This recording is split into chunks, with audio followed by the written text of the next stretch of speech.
Welcome back to Recruiting Blitz. My name's Tim Verghese. We appreciate you guys tuning in. Before we get started, be sure to like this video, subscribe to our channel, and be sure to check out our work over at InsideNebraska.com as well. We have a whole lot of coverage from the weekend, from Nebraska's win, some takeaways from the win, grades from the win. Our Steve Marek had the check down up already.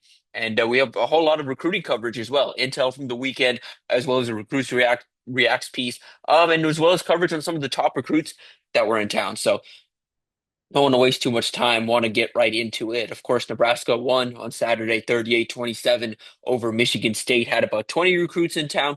And of course, it wasn't the prettiest win, but Nebraska found a way to get it done. And that's important.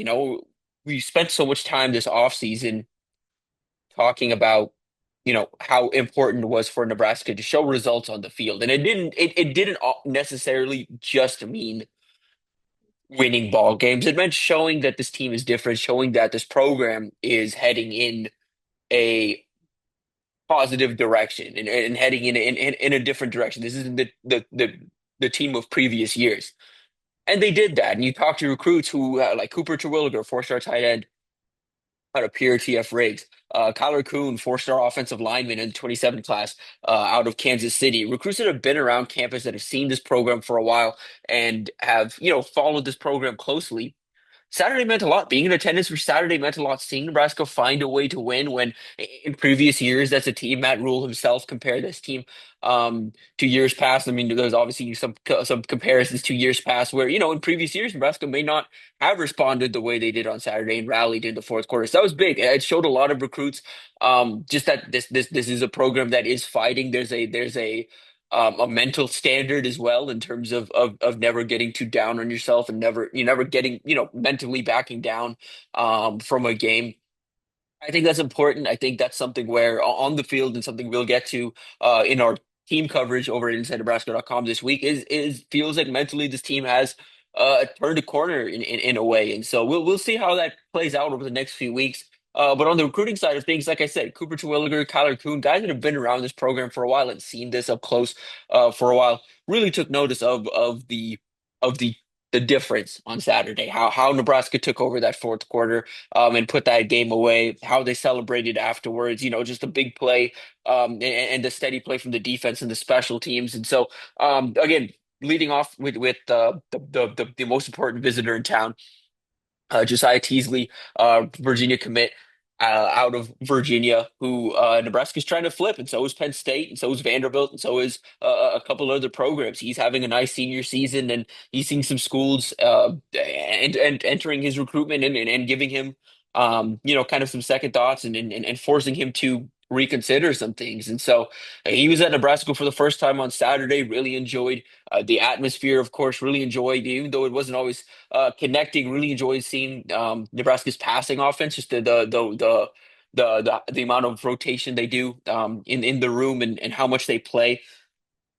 And I think most importantly, I think just kind of got a feel for what this program is, where they're going. Of course, the facilities stick out, and just the emphasis on development for a prospect who is something of a late bloomer and has seen his recruitment take a kind of grow a little bit here as a senior. And so he's someone to keep an eye on. Now Nebraska's going to work to get him back for an official visit. They're well positioned to do that. It's likely going to be in November as they work to flip him away. I do expect Penn State to potentially get an official visit as well.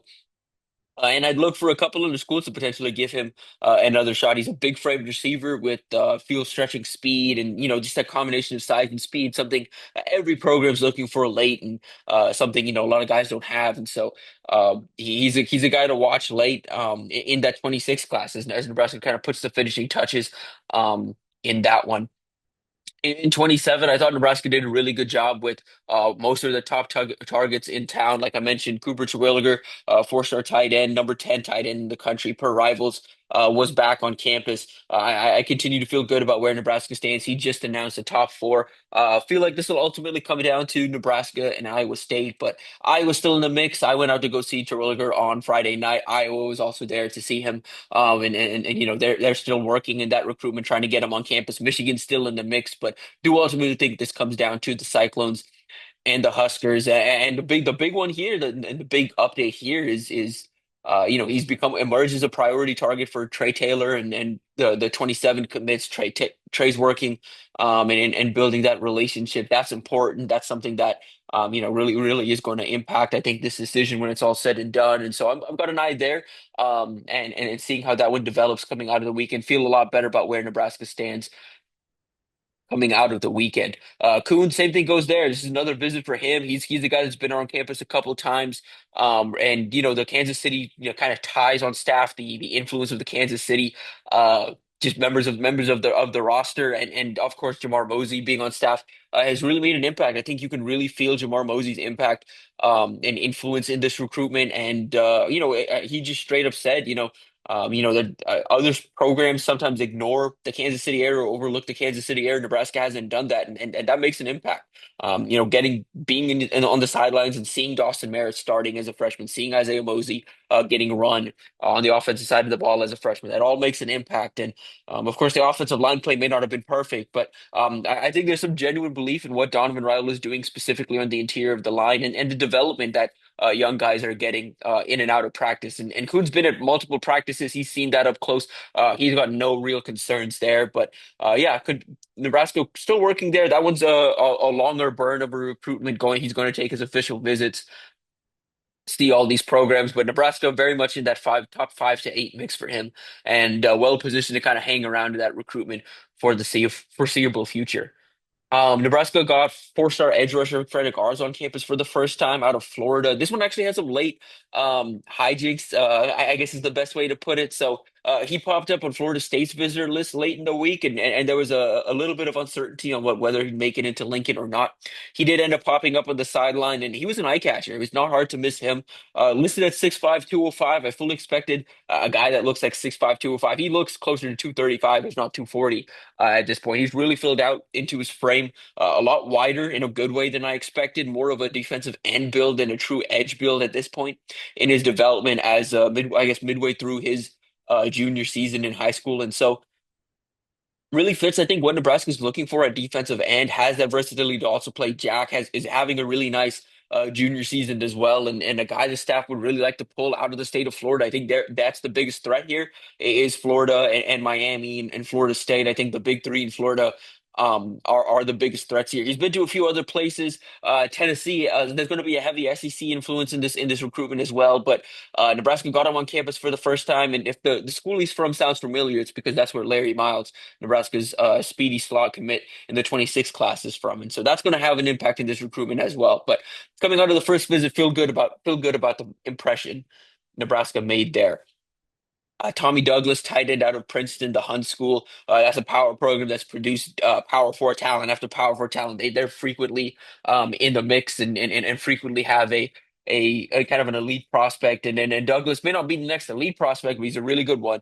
Nebraska was the first power four offer early this year. He's since added offers from Michigan and Penn State, Alabama, Ohio State, and many more. Big frame tight end that is also a very, very willing blocker. Was on campus for the first time. Love Nebraska's facilities. I think that's a key reason why I think Nebraska's well positioned to stick. It reminds me a bit of Luke Sorensen, just in he's a blocker first, and also just his mentality, kind of what he's looking for in a program. I think this is a recruitment that's going to potentially play out very similarly, where he's looking for development, specifically in the strength and conditioning side of things, and really assessing, what schools are doing the best job of that. And Nebraska consistently does a good job of selling themselves in that department. So feel good about where Nebraska stands coming out of that one. What I'm curious to see is moving forward with Nebraska in the tight end position here in the 2027 class. How many do they take, and kind of what is their kind of timeline? They want to take two is the feel I've gotten. They'd love to pair five-star tight end Ahmad Hudson and Cooper Terwilliger, two guys that have been on for a while together. Those guys have been atop Nebraska's board since Terwilliger's been very high on Nebraska's board since 2024, and of course Hudson really jumped on Nebraska's radar over the last year or so. And so or early 2024 for both of those guys. And so with Douglas, he's a newer target to the board, but a fast rising target on the board. Is kind of Nebraska willing to wait on him to kind of feel out his recruitment and make some of these national visits? Hudson and Terwilliger, are down to pretty much a handful of schools each. And then you look at Douglas, who's just getting out to Nebraska for the first time, still has to get out to Michigan and Ohio State and Penn State and schools like that, and so he's still feeling things out. He's more of a slower burn. So I'm curious to see how Nebraska manages the numbers moving forward with some of these recruits. And then you look ahead to 28, Nebraska had two of the top safeties, if not the two top safeties in the 2028 cycle in town, and Giovanni Tuggle and Casey Barner. Tuggle, a bigger frame safety at 6'2", had a close eye on DeShon Singleton, can see himself in that rover position in Nebraska's defense and kind of playing all over the field. Love the kind of the intensity Nebraska's defensive backs played with, how much Nebraska uses them and relies on them in the run game, and really enjoyed just getting to see the facilities. I think that was a big thing for him, and he's a relationships guy. And right now, he says, two of his better relationships are Addison Williams and T-Rob, the defensive backs coach over at uh, Georgia. And so early on, Nebraska doing a good job, but there's a long, long way to go in that one. Number two safety, Casey Barnes. This was his second visit to Nebraska. And, I think Tuggle's still feeling out his recruitment. He's a 28. I think both these guys still have plenty of time.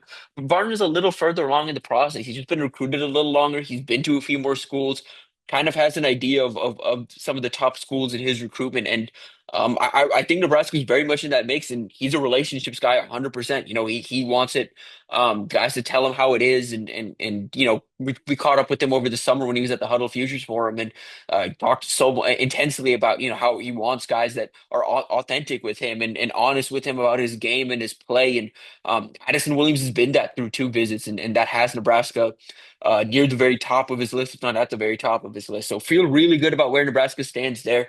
He sees a fit for himself. I think this second visit gave him a chance to feel out Nebraska's culture and the facilities, and really see the team as a team, and not just individual members. He met up with some of the coaching staff and saw some individual players, but really saw the team in action. Really got to see Memorial Stadium, of course, as well, and that all made an impact. And so really feel good about what Nebraska did this weekend, on both sides of the ball, even with the kind of up and down play on the field. I think defensive recruits left impressed. I think offensive recruits can see kind of where this is going and the direction this is going, and also can recognize the issues on Saturday with the wind and the heat and different things and all of that. But I think receivers took note of kind of Ja'Cory Barney taking over late and Isaiah Hunter getting that opportunity.